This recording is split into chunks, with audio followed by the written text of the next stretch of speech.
Is it all right with you that we have a completely transparent conversation? One thing that I realize amongst our communities and amongst our households is that we don't have open conversations about money. And better yet, we don't teach our children and we don't embed in our children what it means to have a healthy relationship with money. What are the benefits to credit? What are the necessities around credit and why not only credit and your debt levels and your income and how to generate income and just your whole perspective around money? The truth is that we often instill those negative thought patterns and those negative behaviors into our young ones. And so when they grow into adults, what does that turn into? Trickle down to repeated dysfunctional behaviors. So today I want to share with you guys a method that I feel can definitely allow you to be able to have an open and transparent, healthy conversation around money. So if you're ready for this truth, step on into the room. Let's go. The Debt Demolisher TV with Sophia Melone. Hi, everyone. It's Sophia Melone, the Debt Demolisher, here to bring you the tools, tips, and tricks to help you manage your financial baggage the right way. I'm super excited to be before you guys yet again for another day on the Debt Demolisher TV. And this is a space where we talk about transparency. This is a space where we talk about truth. This is a space where we talk about how to make financial education easy. And when you think about the term and you think about the statement of making financial education easy, the key point and the key mark is having a conversation about it. So you have to be able to have a dialogue. You have to be able to listen. You have to be able to be willing to hear, process, think, and then not only that, apply. So one of the conversations that I want to have with you today is where it starts. Where does our learning begin? Where do our behaviors naturally pick up? How do we learn what we do day in and day out into what we have grown to do as an adult? It starts in the home. It starts in our childhood. It starts when we are youth. So what is very important for us to begin to think about is what conversations are we having around money, around our children, and also directly to our children. When I think about my stories and when I think about the things that I've experienced in my household, literally all I heard was about negative conversations around money. All I heard was, I don't have enough of this. I don't have enough of that. We can't do this. We can't do that. It was a lot of scarcity-minded conversations in my household growing up. No one talked about growing money. No one talked about investing. No one talked about putting money aside. All that they really talked about was how to survive, trying to make ends meet. Everybody do this, somebody do this, you go and work, you go do this, you go do that. Like I said, I've been working since I was 14 years old and I have not stopped working ever since. And when I think about the fear that the conversations that were around me and my upbringing, what that instilled in me, it landed me to have a dysfunctional emotional relationship with money, whereby I was in over $365,000 worth of debt before the age of 30. Now, I was recently a part of a panel discussion with the New York Urban League Young Professionals chapter, where we were talking about having financial empowerment coupled with mental empowerment. So myself and my co-facilitator, Danielle Good, who is a mental health therapist, we collaborated on this presentation and talked about our relationships with money and how our upbringing and the things that we experience cause us to act in the capacity that we do, that we may not necessarily know unconsciously around our finances and around our resources. So what I want to be able to do for you guys today is to give you a method so that you can begin to introduce the conversation early. Give you a method so that you can begin to do something differently so you won't repeat the things that you may have experienced to your offspring. What is the famous quote that we always hear all the time? If you know better, you do better. So as our responsibility, as you are watching this channel and as you are learning and growing on this channel, as you learn, you're able to do better. And so as you're able to do better, those who are watching you, those who are mimicking you can also do better for the most part, because we know sometimes people rear off and they don't necessarily follow exactly what their parents does. However, we want to make sure that we are being a healthy example. So where does that start? It starts with conversation. So here is what you can do to begin to introduce healthy conversations at the table in your house. And that starts with being open. So the model and the method that I want you guys to begin to follow and to begin to introduce when it comes to having a healthy conversation around money is to be open about it. So again, this is a 4-part step. So the first one is the O. You want to open up with transparency. Can I just say that there is a huge, huge, huge fear. There is a huge, huge, huge mask. There is a huge, huge, huge disappointment whereby people really don't want to be transparent about where they are in their finances, let alone they don't want to tell their children what is actually going on and how the economic system works. One thing that we have to be willing to do is to share our truth. One thing that we have to be willing to do is to sit our children down and have a conversation. One of the things that we have to be willing to do is express what we've done wrong, where we stand, what we've gone through, what we've been able to come out of, so that we can teach our children how to do better. I'm telling you, transparency is the secret weapon to allow not only someone to listen, but to unlock that space of truth. Because when you're always operating from a space that everything is okay, if you're always operating from a space of you always got it, if you're always operating from a space of there is nothing wrong with me and my financial house, then what do you think that that is instilling in your child if they believe, oh, mommy has everything together, so what are the children going to do? They're going to continue to ask mommy and daddy for everything that they want, not really understanding the dynamics of what it took for mommy and daddy to be able to pay for those things.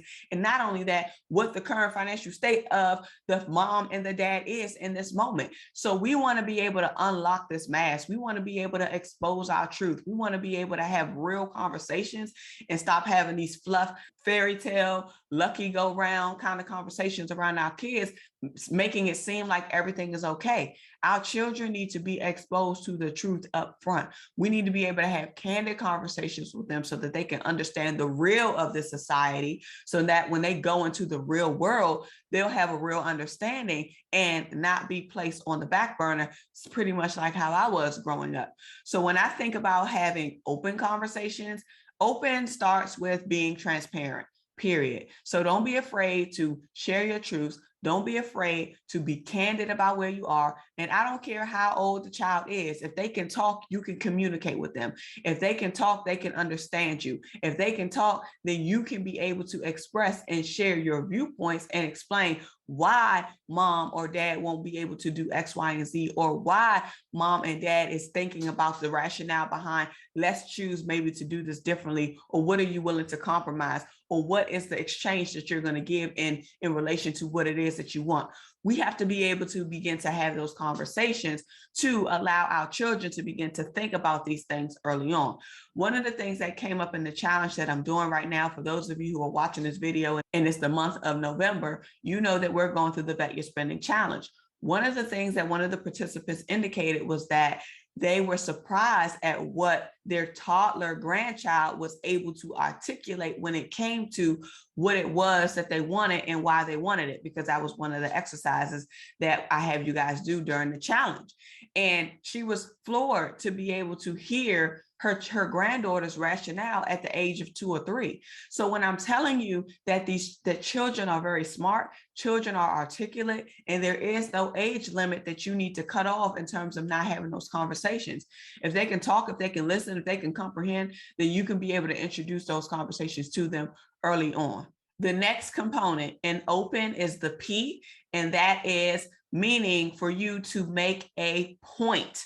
So when you are having your conversations, when you are entering into dialogue around money, around finances, around credit, around debt, around wealth building, you want to be able to make a point. So be very clear with your conversations in terms of what is the point that you are trying to make based on the conversation that you are having. Now, again, you're in the space of transparency, you're in the space of openness, you're in the space of sharing your truth. But with that, you have to be willing to make a point. So you have to understand as you go into this conversation, what is the point that I'm trying to stress? What is the thing that I'm trying to make sure that my child understands? What is the concept that I want them to be able to grasp? And with that, you make your point in that regard and make sure that it is a point that is going to empower them instead of disempowering them. So I remember the times when I was growing up, the point that my mom kept reiterating was that we were broke. The point that she kept reiterating is, I don't have no money. Why you keep asking me for this? I don't got no money. Angry. Like every time you ask for something or anytime you expose your mouth to say you wanted to go on a trip and it was going to cost $3 or $4 or $5 to be able to go on this school trip, but moms didn't have the money, or when you asked because you really wanted to go on this trip but you couldn't go, it turned into a backlash because of the anxiety that my mom had because she didn't have the money. So when I think about those conversations, I was basically taught like, don't ask for anything because asking is going to get you in trouble. Asking is going to get you yelled at. Asking is going to get you fussed at. And that's not what I wanted as a child. So even when I think about those conversations, what is the point that you are trying to make? The point that my mom was making was, I don't have no money, don't ask me for nothing. Instead of explaining to me the concept of how money works. But again, because she couldn't really articulate it and because she didn't really know it and she couldn't really say it from a perspective that would have been healthy to support us, that wasn't something that she could relay. So when you are having conversations with your children, when you are having conversations with those in your household around money to get the conversation stimulated around that, be willing to make your point and be willing to make your point from a space of empowerment instead of disempowerment. The next component of having a healthy conversation around money is E, and that means to engage in dialogue. So you want to be able to engage in dialogue. Yes, you're going to be open and transparent about your story.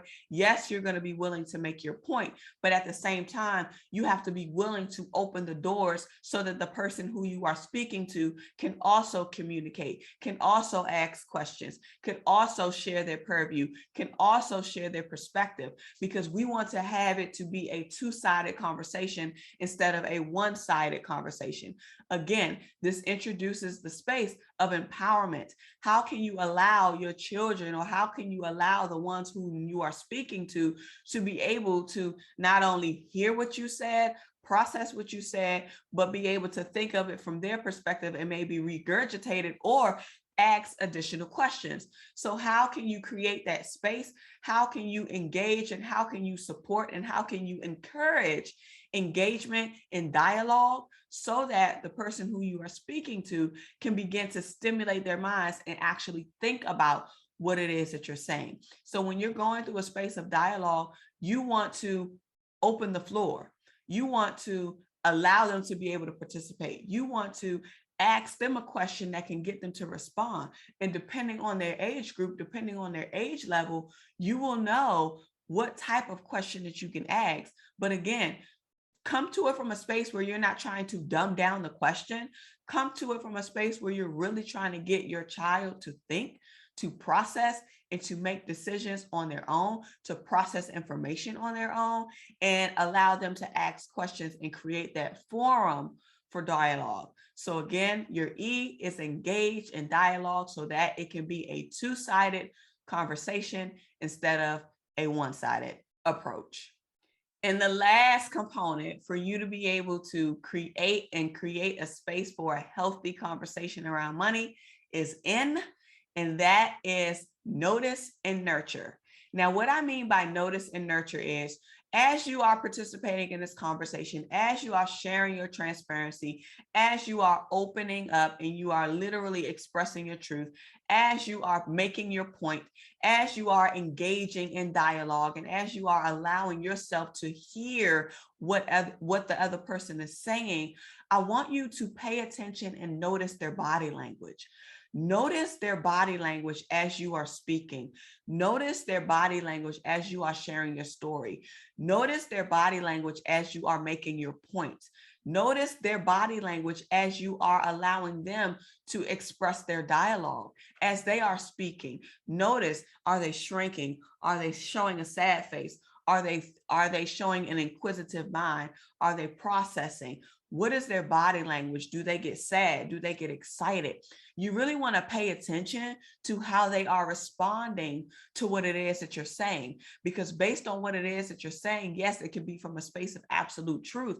But if you see that their body language is disengaged, or if you see that their body language is coming from a space of, I feel uncomfortable or I'm feeling sad, that is going to be able to put you in a space to be able to redirect your conversation, to put in some more inspiration, to put in some more enlightenment, to put in some more conversations that can allow the mood to shift.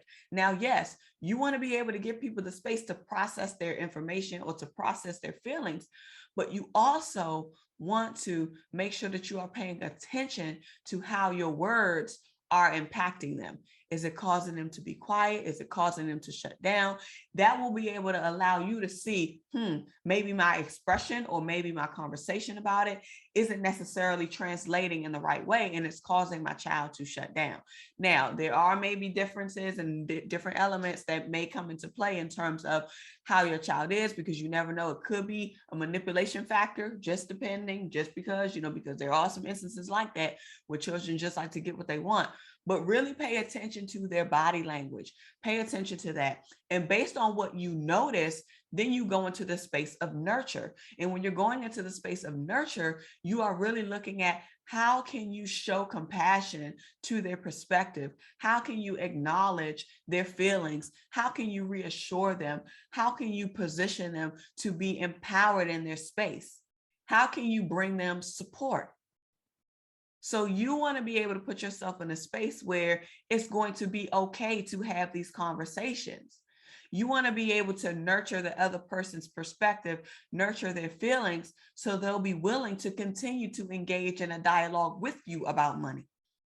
So when you go into the space of having healthy conversations, that is what those elements look like. You open up with your truth and share your transparency. You literally make your point, really deciding what is the point that I'm trying to make as a result of this particular conversation that I'm trying to have with my offspring, with my loved ones, with my family about money. How can you engage in that dialogue to literally say, okay, this is what I said. Now let me hear what you think. And then as you're going to the space of sharing and hearing, what are you noticing about the person whom you are speaking to? How are they responding? What are their reactions? What are their subtle, unspoken behaviors? We want to pay attention to those things. And as we pay attention to those things, we want to nurture them. We want to nurture them so that the conversations can continue at a later date. We want to nurture them so that the child can come back and ask further questions. We want to nurture them so that they can understand that there is a concept around money and how it is supposed to work for us, as long as we have the education to be able to apply it. So if you aren't having conversations in your household across the board, how do you expect to grow wealth in your family? How do you expect to sustain a legacy of wealth within your generations to come? We have to start talking about these things now. That's exactly what came up during the New York Urban League workshop that was held a couple of days ago. We talked about mental and financial empowerment, and we talked a lot about generational wealth. But you can't sustain generational wealth if you have not passed on the proper knowledge to teach those who are going to get it how to not only manage it, sustain it, but to also grow it. So we have to start having these conversations today. And I know that you guys may not necessarily want to hear this, but at the end of the day, my job is to not only hold you accountable, but to create the spaces and create the content that you might not think about as it relates to having conversations with children around money. Because you better believe that they are picking up every single thing that you do and say, whether or not if you intend to say it or do it directly to or in front of them. So be the better example. Bring them in, invite them to the table, bring them into your spaces when you're budgeting, bring them into your spaces when you are going over your numbers, bring them into your spaces when you're looking over your credit report, because they need to know, because this is the society and this is the life that they are growing into. And so the earlier they know, the better. I participated in another webinar with Home Free USA, which is a nonprofit organization that is literally trying to change and close the wealth gap in real estate as it relates to communities across the world, especially underserved communities. And one of the things that came up was exactly what I'm talking about, how the conversations need to start early, how we need to be able to have dialogue and teach people at an early age what money means, what wealth means, what credit means, what debt means, what investing means, so that we can not be afraid of it. Because so many people are taught that credit is evil. So many people are taught that you'll lose everything if you put your stuff in the market, if you invest in the market. So many people are taught that, oh, you don't have to pay your debts, you just file for bankruptcy. Come on, that's out of integrity. Come on. There are some instances where people can really file because they're really experiencing hardship. But sometimes people use that as a clutch. People use that as a tactic. They are intentionally racking up debt. They are intentionally being careless with their resources and with the access to the credit that they've been able to gain, because they go into that space of, oh, I'm just going to file bankruptcy. I can wait 10 years. That's out of integrity. And we have to realize too, that somebody is footing that bill. Period. Somebody is going to pay that bankruptcy bill one way, shape, or form. It may be forgiven for you. It may be forgiven for you. You may be able to start over. It may be forgiven for somebody else, but you better believe somebody gonna foot the bill, and the footing the bill is going to come from the taxpayers in some way, shape, or form. So we want to be in integrity with our finances and how we operate in it. And it starts with having a healthy conversation. And one of the things that I'll probably do is have a whole nother set of videos specifically on financial integrity, because we need to be talking about this stuff. We really do. I know that some people want to be able to say, oh, well, they can take advantage of the law. Why can't I? You got to be in integrity.